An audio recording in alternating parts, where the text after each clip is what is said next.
কিছুক্ষণ আগেও আপনাদের বললো ওই যে অনেক সময় মিডিয়া বলতেছেন যে হাবিবুল আউয়াল ওই যে আগে চিফ ইলেকশন কমিশনার অ্যারেস্ট হয়েছে, ইনি ইনফ্যাক্ট এখন পর্যন্ত অ্যারেস্ট হয়নি। অ্যারেস্ট হয়েছে যে নুরুল হুদা সাহেব।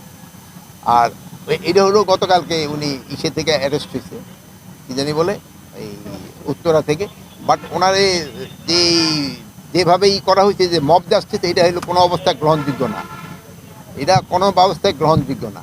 আর এটার সাথে ওনার যে ওই বিভিন্ন ওনার সাথে যে একটা খারাপ দেখছেন চিঠি পাঠায় দিছে, এটা কোনো অবস্থায় গ্রহণযোগ্য না। আপনারা বলবেন যদি কোনো কিছু থাকে, এই সব কোনো ঘটনা ঘটলে আইন শৃঙ্খলা বাহিনীর কাছে তারা হস্তান্তর করবে এবং আইন শৃঙ্খলা বাহিনী প্রপার অ্যাকশন নেবে। আর ওখানে আরেকটা দেখা গেছে যে আইন শৃঙ্খলা বাহিনীর সামনেও ওনার উপরে করা হচ্ছে। এটার জন্য আমরা একটা তদন্ত করে দেখব, এটার সাথে যদি কোনো আইন শৃঙ্খলা বাহিনী জড়িত থাকে তাদের বিরুদ্ধে আমরা আইনানুগ ব্যবস্থা নেব। যাচ্ছি কৃষি জমি সুরক্ষা আইন, কৃষি জমি যেন দখল না হয়। আর এই যে আপনারা যে দেখবেন যে আজকে এইটু মিডিয়া দিয়ে দিবেন যে ভাঙা গাড়ি এখানে পড়ে রয়েছে, এই জায়গাটা কতগুলি হয়ে রয়েছে, এগুলি মাঝে মাঝে খবর দিবেন, তো আমরা একটুখানি সজাগ হই।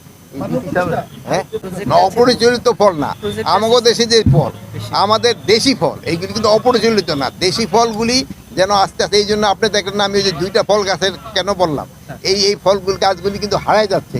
এইগুলি ক্ষেত্রে আমাদের সবারই, আপনারাও করবেন, মানুষকে বলবেন যে অন্তত 2-1টা গাছ লাগবো আমগো দেখুক। এই কাউ ফলটা দেখা হারাই যাচ্ছে, তারপরে যে বড়ই আছে হারাই যাচ্ছে।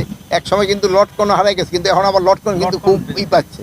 কিন্তু এই জন্য বিদেশি ফলের সাথে সাথে আমাকে দেশি ফলটারে বেশি প্রণোদনা দিতে হবে, যেন দেশি ফলটা লোকজনে, যেহেতু আমাদের আবহাওয়ায় দেশি ফলটা হয়ও বেশি, এবং আমাদের কিন্তু খাওয়ার জন্য কিন্তু দেশি ফলগুলি আরও বেশি সুস্বাদু।